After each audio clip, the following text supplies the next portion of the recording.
Okay, students, are you able to see the screen? Yes, ma'am. Okay. Yes, ma'am. If you have any problem regarding our last topics, you can ask me.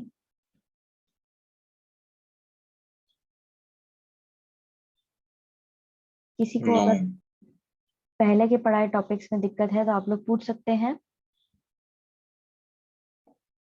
No, ma'am. What about others? No, ma'am. No, ma'am. Okay. So we started centre state relations. हम यहाँ पे पढ़ रहे थे centre state relation कैसे रहते हैं. Central government और स्टेट गवर्नमेंट जो मेन दो टीयर थे गवर्नमेंट के डिपार्टमेंट्स जो हैं एज इन, वहां पर उनके बीच में रिलेशन कैसे रहते हैं. और इससे रिलेटेड मैंने आपको बताया था कि कैसे जब हमारे देश को आज़ादी मिली थी तो उसके बाद में वहां पर बहुत ज़्यादा जो रोल था वो बेसिकली कांग्रेस का था. और कांग्रेस जो है वो एक तरीके से रूलिंग पार्टी थी उस समय की, और वो 3 कॉन्सिक्यूटिव इलेक्शंस जो है वो जीतती हुई आई थी. और उसी वजह से अधिकतर देश के अंदर उन्हीं की सरकार बनी हुई थी. कई स्टेट्स में भी उनकी सरकार बनी हुई थी, और जहां पर उनकी सरकार नहीं बनी हुई थी तो वो अपने तरीके से चीजों को मोल्ड करके वहां की सरकार जो स्टेट गवर्नमेंट होती थी उसको गिराने की कोशिश करते थे. तो ये एक छोटा सा एग्जाम्पल है जिससे आप समझ सकते हो कि सेंटर और स्टेट के रिलेशंस जो है वो इम्पोर्टेंट क्यों है और किस तरीके से वो मैनेज होते हैं और किस तरीके से इसका असर जो है वो देश पर पड़ता है. Restructuring the center-state relations is one more way in which federalism has been strengthened in practice. वापस से restructure करके सेंटर और स्टेट के रिलेशंस को इस तरीके से restructure करके हम फेडरलिज्म को और अच्छे तरीके से मजबूत कर सकते हैं, वो भी रियलिटी के अंदर एज इन प्रैक्टिकल अप्रोच के अंदर देखा जाए तो उसको अच्छे से हम उसको फॉलो अप कर पाएंगे. How the constitutional arrangements for sharing power work in reality depends to a large extent on how the ruling parties and leaders follow these arrangements. अब सब कुछ डिपेंड इस पे करता है कि हमारे कॉन्स्टिट्यूशन में जो भी अरेंजमेंट्स दिए गए कि किस तरह पावर शेयर करनी है और किस तरीके से चीजें होनी चाहिए, वो थॉरली डिपेंड करता है कि रूलिंग पार्टी जो है वो किस तरीके से चीजों को अपने इन अरेंजमेंट्स को एक्सेप्ट कर रही है. साथ ही साथ जो उस रूलिंग पार्टी के लीडर्स हैं उन पर भी डिपेंड करती है ये चीज. Students, am I audible to you? Yes, ma'am. Yes, ma'am. Okay.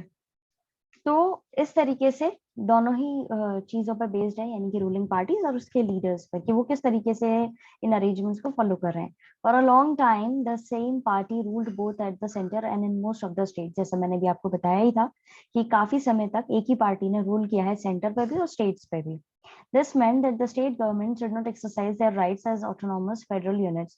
इसका मतलब ये है कि स्टेट गवर्नमेंट जो है वो अपनी तरीके से अपने राइट्स को ऑटोनोमस तरीके से काम नहीं ले पाई है. As when the ruling party at the state level, जो ruling Ma'am, your party voice is not coming.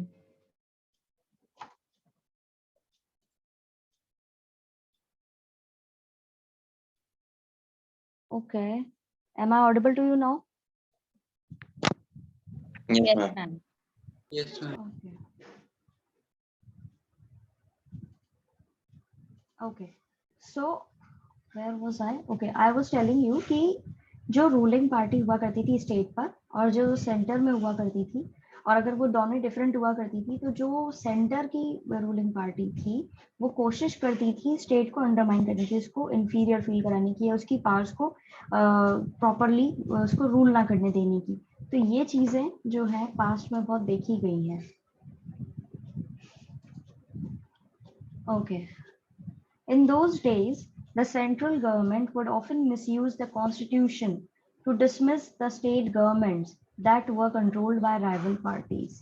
अब जैसा मैंने आपको बताया कि उस समय में सेंट्रल गवर्नमेंट में कांग्रेस हुआ करती थी, तो उसने अपना पावर का इस्तेमाल गलत तरीके से यूज करके, कॉन्स्टिट्यूशन का इस्तेमाल गलत तरीके से करके स्टेट गवर्नमेंट्स को डिसमिस करने की कोशिश करी है. क्यों?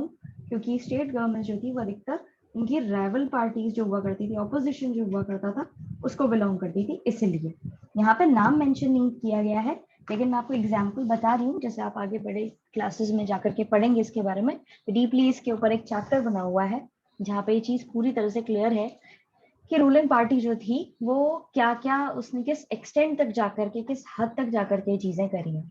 This undermine the spirit of federalism, और इससे क्या हुआ, इन्होंने जो ये चीज करी कॉन्स्टिट्यूशन का इस्तेमाल करके, स्टेट गवर्नमेंट जो है उसको अंडरमाइन करने की कोशिश करी, डिसमिस करने की कोशिश करी, उसकी वजह से ये हमारी जो फेडरलिज्म की जो स्पिरिट थी उसको भी उन्होंने कहीं ना कहीं अपने तरीके से ऑल्टर किया है। समझ में आया इस पैराग्राफ के अंदर किसी को कोई दिक्कत?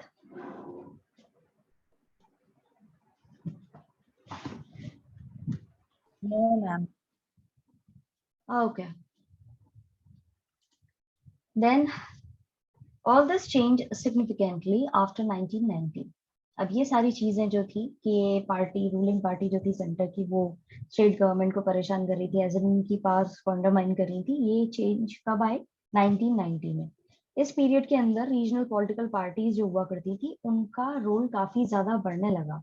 रीजनल पॉलिटिकल पार्टी से आप ऐसे समझिए, पर्टिकुलर एक रीजन को बिलोंग करने वाली जो पार्टीज होती हैं, छोटे लेवल पे होती हैं, लेकिन उनका रोल जो है वो अब इम्प्रूव हो रहा था, अब उनको राइज मिल रहा था, एज इन की वो भी अस्तित्व में अच्छी तरह से आ रही थी। और बेसिकली रीजनल पॉलिटिकल पार्टीज कई सारी स्टेट्स के अंदर हैं हमारे, कोई पर्टिकुलर एक ही स्टेट में नहीं, अलग अलग स्टेट्स में है ये।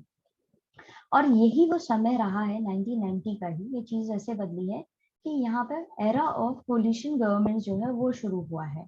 इसको मार्क कर लीजिए, ये वर्ड बहुत इंपॉर्टेंट है और आपको इसका मीनिंग जो है वो अच्छे से समझना जरूरी है, इसलिए कि ये आगे जाके बहुत काम आने वाला है। ठीक है, तो 1990 में ये चीज हुई थी। अब इसको डीपली पढ़ते हैं।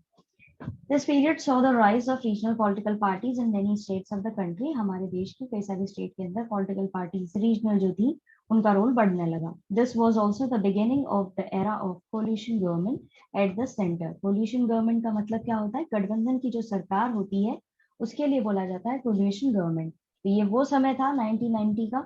उसके बाद में गठबंधन वाली सरकार जो है वो ज्यादा बनने लगी। अब इसका क्या फायदा है वो देखिए, since no single party got a clear majority in the Lok Sabha, the major national parties had to enter into an alliance with many parties, including several regional parties, to form a government at the center. अब क्योंकि एक single party को majority नहीं मिलती थी लोकसभा के अंदर, लोकसभा के जो चुनाव होते थे, इसीलिए जो ये बड़ी बड़ी नेशनल पार्टीज हुआ करती थी, नेशनल पार्टीज जो हुआ करती थी, इनको अलायंस सिस्टम में आना पड़ता था। अलायंस सिस्टम में यानी कि इनको सपोर्ट लेना पड़ता था, गठबंधन करना पड़ता था दूसरी जो छोटी छोटी रीजनल पार्टीज हैं उसके साथ में, और फिर ये बनाते थे सरकार। ठीक है, समझ में आया? Yes, Yes, ma'am. ma'am. Okay. This led to a new culture of power sharing and respect for the autonomy of state governments. इससे नया कल्चर शुरू हुआ पावर शेयरिंग का, और साथ ही साथ जो स्टेट गवर्नमेंट की ऑटोनॉमी थी वो भी रिस्टोर हुई, उसको भी अपना प्रॉपर एक रिस्पेक्ट मिला। This trend was supported by a major judgment of the Supreme Court that made it difficult for the central government to dismiss the state governments in an arbitrary manner. अब ये क्या था इस चीज से कि ये जो पावर शेयरिंग का नया कॉन्सेप्ट आया था, नया कल्चर शुरू हुआ था, इस ट्रेंड से, इस ट्रेंड को सपोर्ट किया जो मेजर जजमेंट था सुप्रीम कोर्ट का, जो जिसने ये क्लियर कर दिया था कि सेंट्रल गवर्नमेंट जो है वो डिसमिस नहीं कर सकती स्टेट गवर्नमेंट को अपनी मनमर्जी की वजह से। तो उसको उस चीज से भी सपोर्ट मिला इसको कि हाँ ठीक है, गठबंधन की सरकार बना सकते हैं आप, उसमें कोई दिक्कत नहीं है, लेकिन आप सेंट्रल गवर्नमेंट में होते हुए आप स्टेट गवर्नमेंट को अंडरमाइन नहीं कर सकते या उसको डिसमिस नहीं कर सकते। सुप्रीम कोर्ट भी इसी चीज के सपोर्ट में था।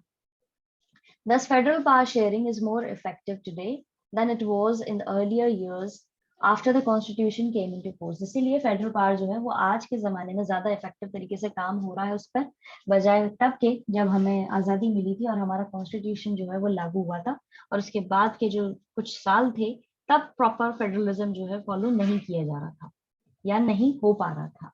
समझ में आया इस पैराग्राफ के अंदर किसी को कोई दिक्कत? Ma'am, No, ma'am. What is autonomy? बेटा एक ही जो उसका रूल होता है ना, एक ही जना जो काम करता है, एक उसको दी हुई है कुछ प्रॉपर तरीके से पार्स दी हुई है और वो आप उसको यूज नहीं करना है, तो वो अपने तरीके से जो काम करना चाहता है, खुद की जो सरकार है उसके हिसाब से काम करना चाहता है, उसको बोलते हैं autonomy. Okay, ma'am. And ma'am, arbitrary manner. मनमाना, मनमाने तरीके से, अपनी मर्जी से, लॉजिक और प्रॉपर रूल्स को फॉलो ना करते हुए अपनी मर्जी से। Okay, ma'am. Thank you, ma'am. Okay, तो ये था। अब आपके सामने दो एक कार्टून वो दे रखे हैं, पोर्ट्रे कर रखा है, पावर ऑफ द स्टेट्स। यहाँ पर आप देख सकते हो कि ये पोर्ट्रे जो है कांग्रेस की लीडर जो उस समय में रहा करती थी, इंदिरा गांधी का है, ठीक है। और यहाँ पे बाकी स्टेट्स जो हैं वो लाइन में लगे हुए हैं। ये एक सार्कास्टिक तरीके से पोर्ट्रे करते हुए बताया गया है। केरला हुआ, मद्रास हुआ, उड़ीसा हुआ, बंगाल हुआ और बिहार हुआ, ये बेसिकली ऐसे नाम हैं जहां पर इनकी सरकार उस समय पे नहीं हुआ करती थी। तो ये इनके साथ में पार्स किस हिसाब से बांट रहे हैं, आप देख सकते हो कि इनका फेस जो है काफी फ्राउनिंग है। एंड काफी कंडीशंस जो है आप देख करके ही समझ सकते हो कि क्या पोर्ट्रे करने की कोशिश करी है यहाँ पे, ठीक है। सेकेंड जो है वो देखिए, यहाँ पर कोलिशन गवर्नमेंट जो है उसको बताया गया है। यहाँ पे बीजेपी के जो लीडर थे उस समय में, अटल बिहारी वाजपेयी जी, वो बैठे हुए हैं। यहाँ पे अलग अलग इनके सिंहासन जो बना हुआ है, इनका थ्रोन जो है उस पे अलग अलग आपको सिंबल्स दिख रहे हैं। यहाँ पे साइकिल है, यहाँ लीव्स है, अलग अलग वो देख सकते हैं कि ये सरकार जो है ये चलाना आसान काम नहीं है। और यहाँ पर प्रॉपर तरीके से इनको स्वेटिंग होते हुए भी दिखाया गया है, एज इन कि ये एक ऐसे थ्रोन पे बैठे हैं जहाँ पर रिस्पॉन्सिबिलिटी काफी ज्यादा है और सबका इसमें प्रॉपर रोल है, ठीक है। इनका जो ये थ्रोन है वो सिर्फ इनकी उससे ही नहीं है, इसमें काफी सारे लोग या पार्टीज जो हैं उनका भी इम्पोर्टेंट रोल है। समझ में आया? Yes. Yes, ma'am. ओके, तो ये था exploitation of federalism sort of, और यहाँ पे प्रॉपर फेडरलिज्म जो है वो फॉलो अप हो रहा है। अब लिंग्विस्टिक डाइवर्सिटी जो है इंडिया की वो काफी ज्यादा रही है। एक छोटा सा बॉक्स दे रखा है यहाँ पे, और इसके अंदर आपको बता रखा है कि जैसा हमने पहले भी पढ़ा था कि कितनी हमारी इंडिया के अंदर लैंग्वेजेस हैं। अब ये जो यहाँ पे हमें डेटा मिला हुआ है, ये हमारे यहाँ पे जो सर्वे हुआ था 2011 के अंदर, उस पर बेस्ड है, ठीक है। तो यहाँ पे रिकॉर्ड किया गया था कि 1300 डिस्टिंक्ट लैंग्वेजेस बोली जाती हैं यहाँ पर, एज इन लोग बागों ने अपनी मदर टंग की तरह उनको मेंशन किया है। ये लैंग्वेजेस जो हैं ये साथ में रखी गई हैं, कई सारी इसके ऊपर एक कैटेगरीज जो है वो मेंशन की गई हैं, भोजपुरी, मगधी, बुंदेलखंडी, छत्तीसगढ़ी, राजस्थानी और भी कई सारी लैंग्वेजेस जो किसके अंडर है, हिंदी लैंग्वेज के अंदर रखी गई हैं। इस ग्रुप के अंदर ये जो ग्रुपिंग की गई है, इसके अंदर 121 मेजर लैंग्वेजेस जो है वो भी देखी गई है, जिसमें से 22 लैंग्वेजेस जो थी वो 8th शेड्यूल के अंदर मेंशन थी हमारे इंडियन कॉन्स्टिट्यूशन के अंदर, और उनको इसीलिए उनको बोला जाता है शेड्यूल लैंग्वेजेस। जो बाकी की लैंग्वेजेस है उनके लिए हम नॉन शेड्यूल लैंग्वेज बोलते हैं, ठीक है। इस तरीके से यहाँ पे बताया गया है। और फिर यहाँ पे आपको एक स्टेटिस्टिकल डेटा दे रखा है जिसमें बताया गया है कि असमी बोलने वाले कितने लोग हैं, बंगाली बोलने वाले कितने लोग हैं, इस तरीके से सारी लैंग्वेजेस दे रखी है। और सबसे ज्यादा जो रेशो है वो हिंदी का है 43.63, और बाकी जो लैंग्वेजेस है उनका अलग अलग है। संस्कृत के लिए एन है, एन का मतलब होता है नेग्लिजिबल, स्टैंड्स फॉर नेग्लिजिबल, यानी कि इसके बारे में कोई चीज प्रॉपरली क्लियर नहीं है। जिसको लाइन टू लाइन पढ़ लेते हैं। Linguistic diversity of India. How many languages do we have in India? The answer depends on how one counts it. The latest information that we have is from the census of India held in 2011. अब कितनी भाषाएं बोली जाती हैं India में, ये depend करता है कि एक व्यक्ति कितनी लैंग्वेज काउंट करता है, ठीक है। लेटेस्ट इंफॉर्मेशन जो हमारे पास में है वो है सेंसस ऑफ इंडिया की, जो हुआ था 2011 में। This census recorded more than 1300 distinct languages with which people mention as their mother tongue. अब यहाँ पर 1300 अलग अलग लैंग्वेजेस जो है मेंशन की गई है लोगों के द्वारा जिन्होंने माना है कि ये हमारी मदर टंग है। These languages were grouped together under some major languages. अब ये सारी लैंग्वेजेस जो है इनके ऊपर मेजर लैंग्वेजेस की ग्रुपिंग की गई है, कैटेगराइज किया हुआ है। For example languages like Bhojpuri, Magdhi, Bundelkhandi, Chhattisgarhi, Rajasthani and many other were grouped together under Hindi. अब कई सारी लैंग्वेजेस जो है वो दे रखी हैं, भोजपुरी, मगधी, बुंदेलखंडी, इसके अंदर सब डिविजन है लैंग्वेजेस के, और ये सब कैटेगरीज जो हैं इसी की तरह और भी कैटेगराइज के अंदर रखा गया है हिंदी को। हिंदी के अंदर भी काफी सारी लैंग्वेजेस रखी गई हैं। Even after this grouping, the census found 121 major languages. इस grouping के बावजूद भी सेंसस के अंदर 121 लैंग्वेजेस जो है वो अलग से मेजर लैंग्वेजेस के तौर पर देखी गई हैं. Of these, 22 languages are now included in the 8th schedule of Indian Constitution and are therefore scheduled languages.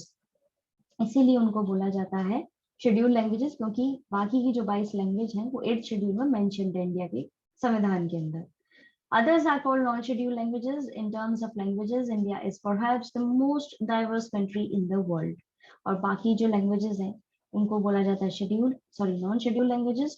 और इसीलिए इंडिया जो है बाई चांस सबसे ज्यादा डाइवर्स कंट्री है लैंग्वेज के पर्सपेक्टिव से देखा जाए तो वर्ल्ड के अंदर. इस पैराग्राफ में किसी को कोई दिक्कत? No, ma'am. No, ma'am. A look at the enclosed table makes it clear that no one language is the mother tongue of the majority of our population. अब ये जो साथ में टेबल दे रखी है उसको अगर आप देखें तो आपको समझ में आएगा कि कोई सी भी ऐसी लैंग्वेज जो है, सिंपल एक लैंग्वेज जो है वो मदर टंग की तरह ज्यादा से ज्यादा पॉपुलेशन जो है वो नहीं बोल रही है उसे. ठीक है, प्रॉपर मदर टंग उसको नहीं आपको कर सकते कि अधिकतर लोग यही बोल रहे हैं. The largest language Hindi is the mother tongue of only about 44% Indians. जो सबसे ज्यादा बोली जाने वाली लैंग्वेज यानी कि हिंदी जो है वो भी करीब इंडिया की पॉपुलेशन में सिर्फ 44% लोग ही बोलते हैं. If we add to that all those who knew Hindi as their second or third language, the total number was still less than 50% in 2011. अब अगर हम ये भी देख लें कि भाई दूसरे जो लोग हैं जिनको हिंदी आती है और वो सेकेंड लैंग्वेज या थर्ड लैंग्वेज की तरह इसको बोलते हैं, तो अभी ये परसेंटेज जो है वो 50% तक ही जाता है according to census 2011. As for English, only 0.02% Indians recorded it as their mother tongue. और इंग्लिश के लिए करीब 0.02% जो इंडियंस हैं उन्होंने रिकॉर्ड किया है उसको as a mother tongue. Another 11% knew it as a second or third language. और बाकी जो 11% लोग हैं उन्होंने इंग्लिश को सेकेंड या थर्ड लैंग्वेज की तरह माना है. ठीक है, क्लियर है? इस पैराग्राफ में किसी को कोई दिक्कत? No, ma'am. Okay.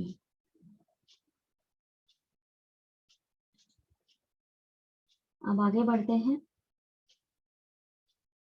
Decentralisation in India. Decentralisation का मतलब बता सकता है कोई? ये वर्ड बहुत कॉमन है और हम काफी समय से पढ़ रहे हैं.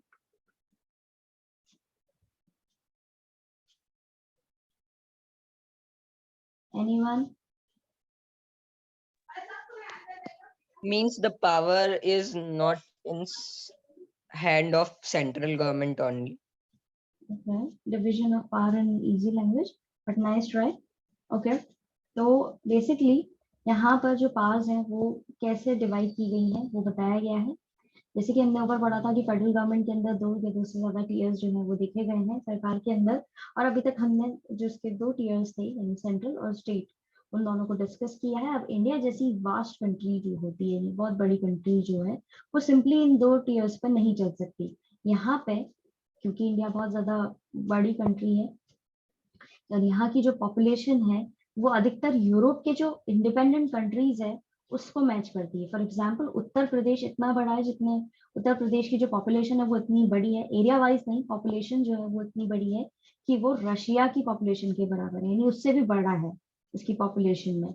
महाराष्ट्र जो है स्टेट, उसकी पॉपुलेशन जर्मनी से भी ज्यादा है. तो जब जो बेसिकली यूरोपियन कंट्रीज जो है उनसे ज्यादा पॉपुलेशन यहाँ की स्टेट के अंदर है, तो ऑब्वियसली बात है कि इसको चलाना आसान नहीं है. ठीक है, इसीलिए यहाँ पर हमारे यहाँ अलग इसके लेवल जो है वो थोड़े से ऑर्गेनाइज कराए गए इस तरीके से कि ये पावर जो है उसका डिसेंट्रलाइजेशन हो, डिविजन इस तरीके से हो कि वो छोटे लेवल जो हमने क्रिएट करे हैं, लोकल गवर्नमेंट जो 3rd टियर हमने क्रिएट किया है, वहां पर भी पावर इस तरीके से डिस्ट्रीब्यूट हो सके कि पूरी जो कंट्री है वो स्मूथली फंक्शन कर सके. ठीक है, अब इसको लाइन टू लाइन पढ़ते हैं. We noted above that federal governments have 2 or more tiers of government. हमने देखा है कि फेडरल गवर्नमेंट जो है उसके 2 या 2 से ज्यादा tiers होते हैं. We have so far discussed the 2 tiers of government in our country. और अभी तक हमने 2 tiers जो है वो पढ़ लिए हैं. But a vast country like India cannot be run only through these two tiers. लेकिन इंडिया जैसी कंट्री जो इतनी बड़ी हो वो सिर्फ दो टीयर्स पे नहीं चल सकती. States in India are as large as independent countries of Europe. यहाँ की जो states हैं वो इतनी बड़ी हैं जितनी की independent यूरोप की independent countries. In terms of population, Uttar Pradesh is bigger than Russia. Maharashtra is about as big as Germany. अब ये कैसे बड़ी है उत्तर प्रदेश जो है वो रशिया की पॉपुलेशन से भी ज्यादा यहाँ पर पॉपुलेशन उत्तर प्रदेश में, और महाराष्ट्र जो है वो जर्मनी के बराबर है. Many of these states are internally very diverse. अब ये जो है उत्तर प्रदेश हो या महाराष्ट्र हो ये अपने आप में भी बहुत ज्यादा डाइवर्स है, बहुत विविधता है यहाँ पर. There is thus a need for power sharing within these states. इसीलिए यहाँ पर पावर शेयरिंग की बहुत ज्यादा जरूरत है स्टेट्स के अंदर भी. यानी स्टेट गवर्नमेंट को भी अपने अंदर जो है काफी ज्यादा पावर शेयर करनी होगी. Federal power sharing in India needs another tier of government below that of the state governments. इसीलिए फेडरल पावर शेयरिंग जो इंडिया में बहुत जरूरी था और स्टेट गवर्नमेंट के अंदर भी एक और लोकल गवर्नमेंट के तौर पे हमें कुछ मेंशन करना था जो पावर शेयर करे और स्मूथली फंक्शन करे. This is the rationale for the decentralization of power. Thus resulted a third tier of government called local government. इसीलिए यहाँ पर decentralization किया है rational तरीके से और इसीलिए थर्ड टीयर जो है सरकार का बना जिसको कहते हैं हम लोकल गवर्नमेंट. समझ में आया? किसी को कोई दिक्कत? No, ma'am. No, ma'am. Okay. So that's it for today. आज हम इतना ही करेंगे. Please conjure up your problems related to this topic. We'll discuss all of your problems in tomorrow's class. And that's it for today. Have a nice day ahead. God bless you all.